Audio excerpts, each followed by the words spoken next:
Hello, everyone. With evidence in the constellations indicating that Planet X, Nemesis, may very possibly make a hit or a near miss of Earth in the next 2 years, it's important for us to examine photographic evidence from the apparition site at Bayside in New York, which likewise indicates that such a scenario could materialize in the next couple of years. Bayside is the site of the Virgin Mary's apparitions of 1970 to 1995, where over 300 powerful and enlightening messages of prophecy were transmitted to the world through the late Seer Veronica Lueken, also known as Veronica of the Cross. These visitations occurred during regularly held rosary vigils at the site. The prayer vigils continue to this day. At the vigil of June the 18th of 1988, a Miss Alice Dykes of Oxnard, California, took a Polaroid snapshot of Veronica in ecstasy. But to the amazement of pilgrims and bystanders, there appeared on her photo instead this miraculous image of Earth with a fierce ball of fire bearing down on it. This is indicative of Our Lady's message that evening of the coming ball of redemption to man, a celestial fireball of divine origin that will soon collide with Earth. Note the searing flames emulating from the comet-like picture, a figure here which we are showing you at this time, which the Blessed Virgin said will destroy 1/3 of the Earth and will also kill billions of people. In the vigil message that evening, Our Lady spoke of this fireball, and I quote, "I see beyond me a ball, a large ball. Were it placed next to the sun, this ball would be like 2 suns in the sky. But it is a ball of destruction, and I tell you, my children, we have been attempting to hold this back with all manner of graces and fasting and suffering. Look far up into the sky. Your human eyes cannot perceive yet what is up there, but there is a ball to mankind, known as unknown origin. But it is not unknown. It is the ball of redemption." Now, Veronica went on to describe this ball of justice, and she says, I quote, "I see a terrible globe. It looks like a globe of fire. It's frightening. It's now bouncing around like it has no control, as though it's not in a general place to be. It has bounced off of another, which looks like a comet, and has actually destroyed the comet to the left." Now, the message states that the speed with which this ball approaches our planet is controlled by man's conduct. We are told that we can avert the coming cataclysm through penance, through sacrifice and the daily rosary, and through a universal return to the 10 Commandments. We are reminded that all prophecy is conditional to man's response. In 1988, shortly after the miraculous picture was received, Veronica stated privately to one of the workers that the planetary body in the heavens, known as Nemesis, is this supernatural agent that God will use to chastise humanity. Nemesis, which is the traveling companion of Planet X, is certainly something for us to keep our eye on and to prepare for at this very moment. Providentially, the word nemesis in Greek means retributive justice.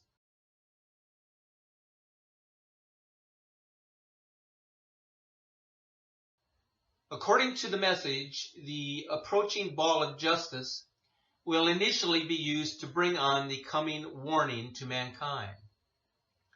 And then the ball of justice will make a second pass to collide with Earth in retribution for man's sins, as we show in this image at this moment.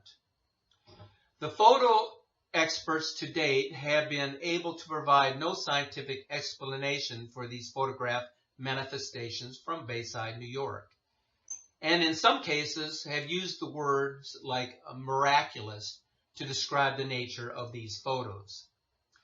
Now, just from a logical standpoint, the lack of scientific refutation from the Polaroid Corporation would indicate that miraculous is the only word that can be used to accurately describe the pictures.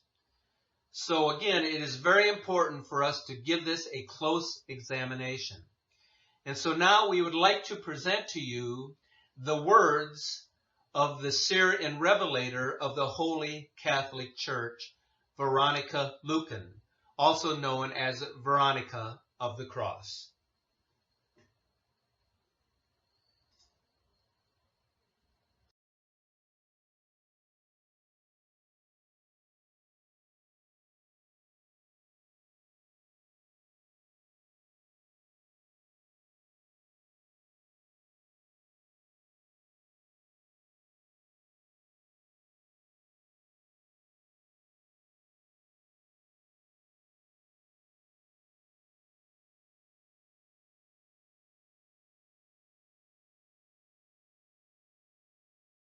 The sky above us is becoming very lighted. The light is very, very mysterious, and as it's coming forward, it's forming a huge, brilliant, diamond, glowing star, a beautiful star. Now the star itself is opening up. And there, as though coming from a picture portrait, can't place it in words exactly how to describe this to you. A tremendous star, and right in the center of it, it's covering now the whole sky above us, over our heads, and I would say also to the rear of our heads.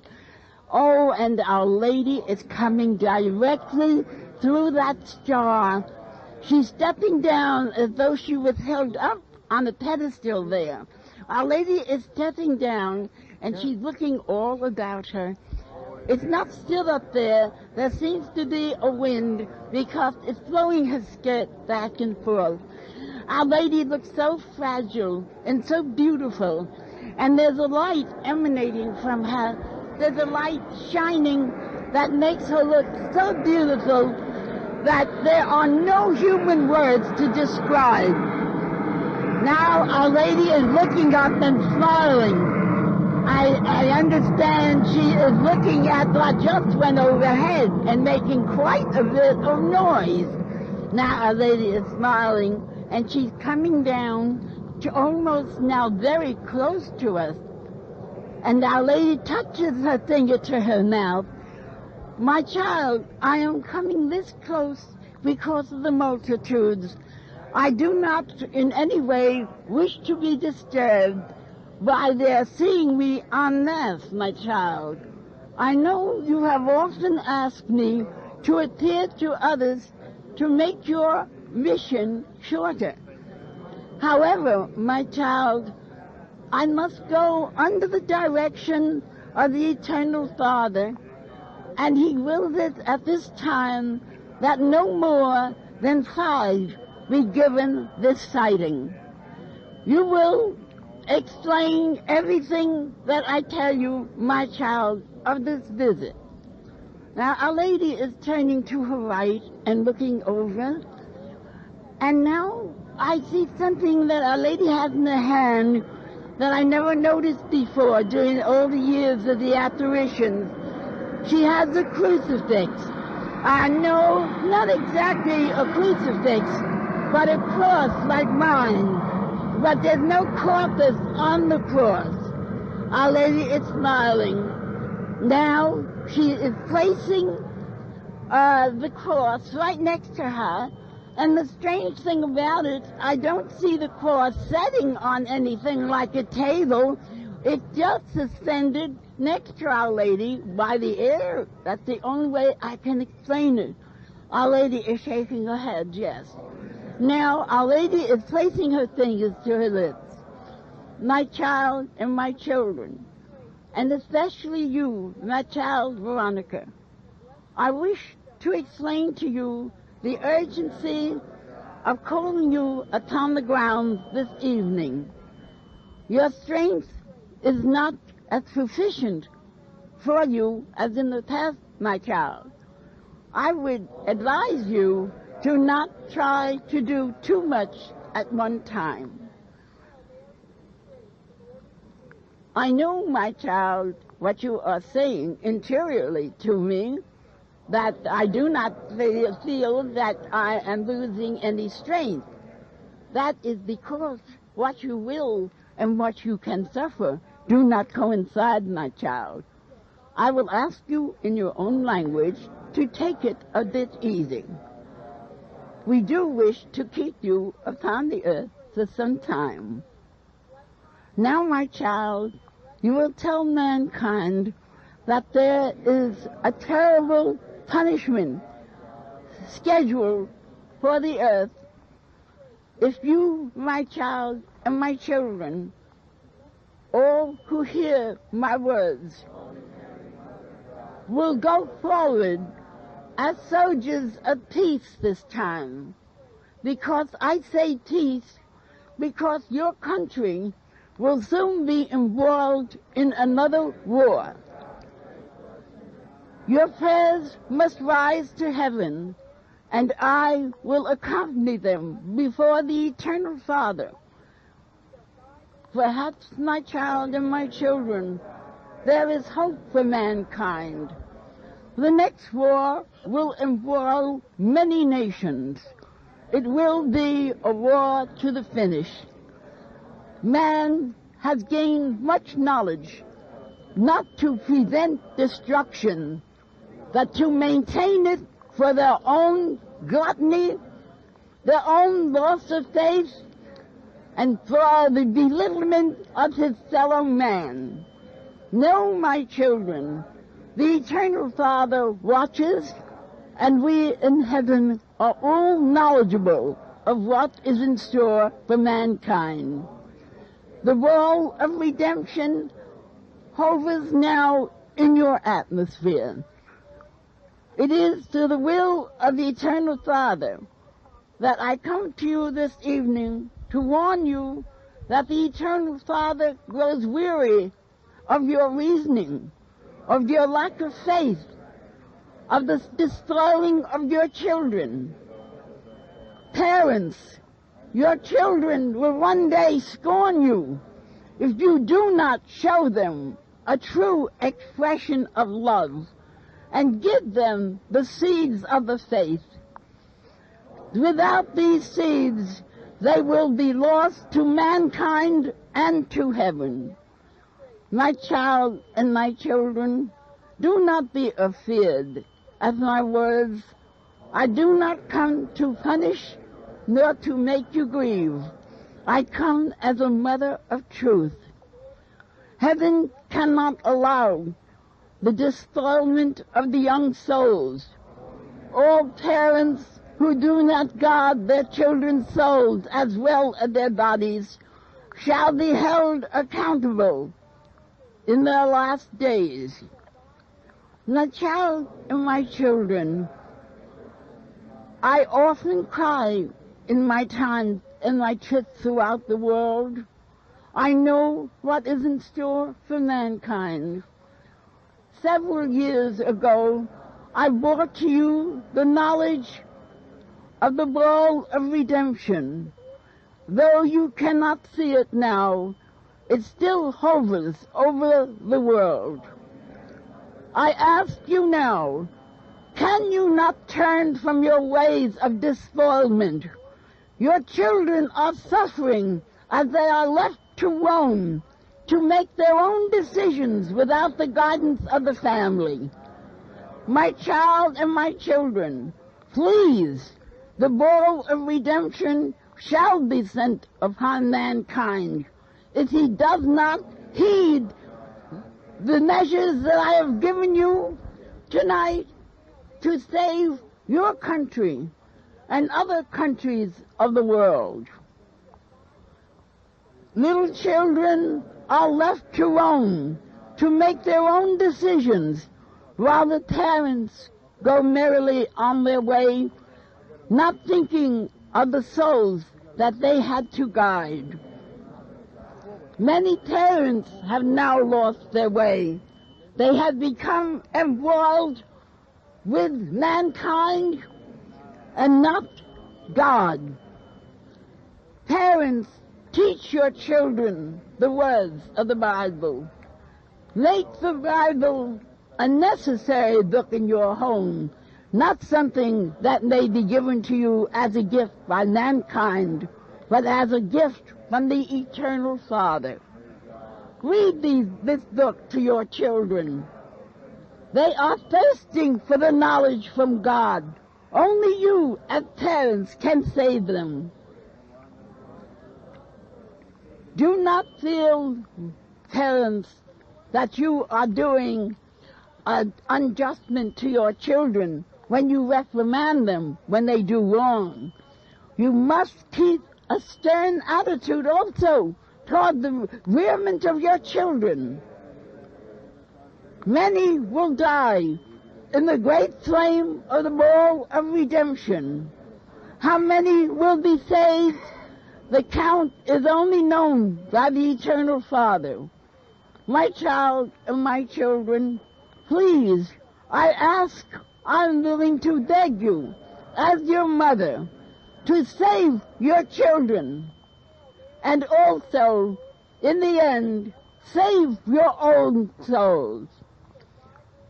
My child, you will sit back and wait, because I have a great surprise for you in a short while. But I am now stepping back as I have a conversation with someone, my child, who you know. Oh, over on Our Lady's side, on her left side, I see the sky opening up. And oh, it's Jesus. He's standing right next to Our Lady on her left side. And he's wearing a long, sort of an ecru-colored gown, and sandals. I can see his feet from down here. He has on brown sandals. They look like leather. I think they're leather. And he has on a cape, an ecru, almost white, colored cape over his gown. It's quite a bit chilly over here. That is why I would assume that Jesus is wearing his cape.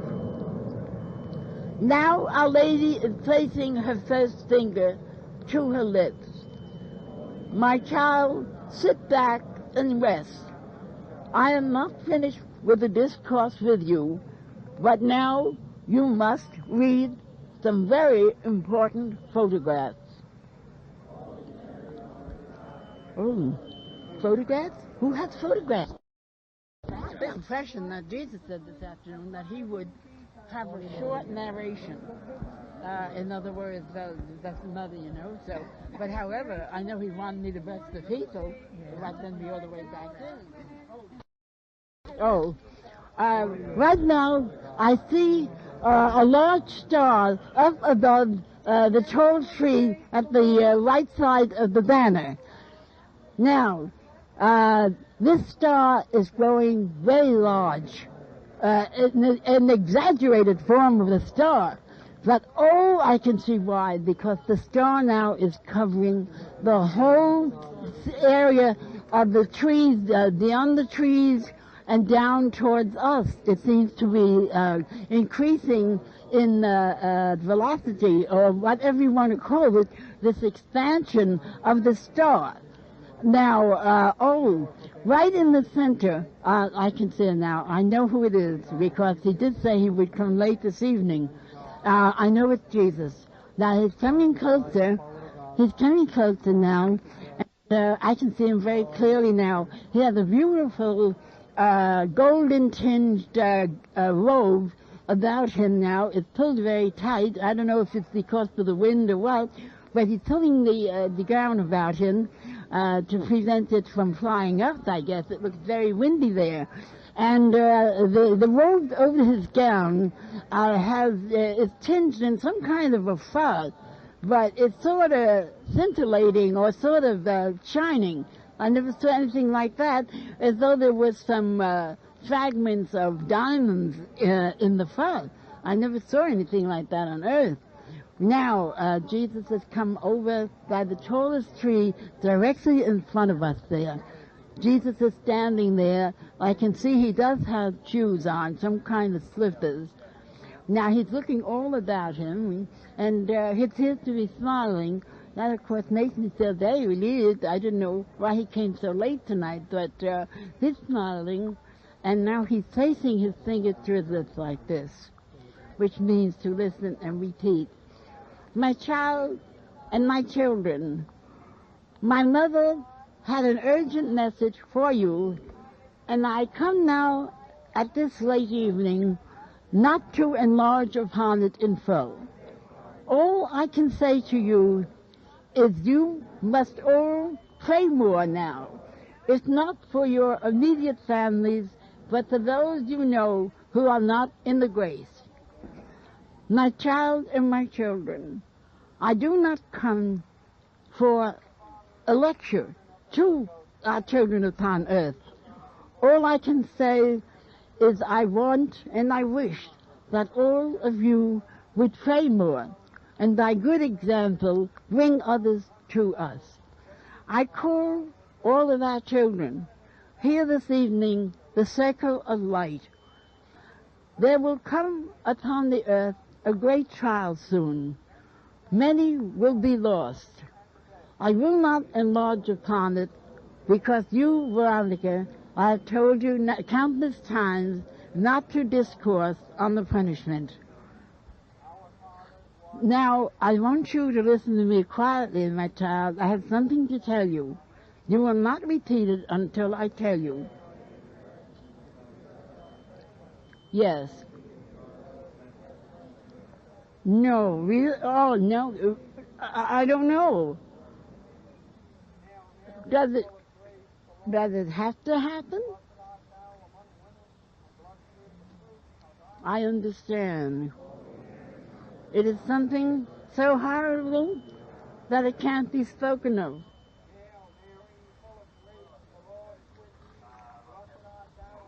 Jesus said that I must repeat that many have forgotten the warning given through countless earth years of the coming of the ball of redemption. Many will die in the great flame of this ball of redemption. Only the prayers of those who cared for their fellow men have prevented this from coming sooner. My child and my children, I come as an emissary from God the Father, my Father and the Father of all mankind upon earth. I wish at this time to stress anew to you that many must go forth now as angels of light. Angels, certainly my children, without wings, but no less an angel. Now, Jesus is looking all about him. He looks very calm. He doesn't seem angry or anything, just very calmly looking about. He said, you will continue, my children, with the prayers of atonement. And I must tell you, the time is in earth time growing short. There will be a great chastisement set upon mankind. You will recognize this when you find out in the atmosphere a huge, immense ball of light. Do not be afraid, my child. Your scientists will be bewildered. It is the little people who will know the truth.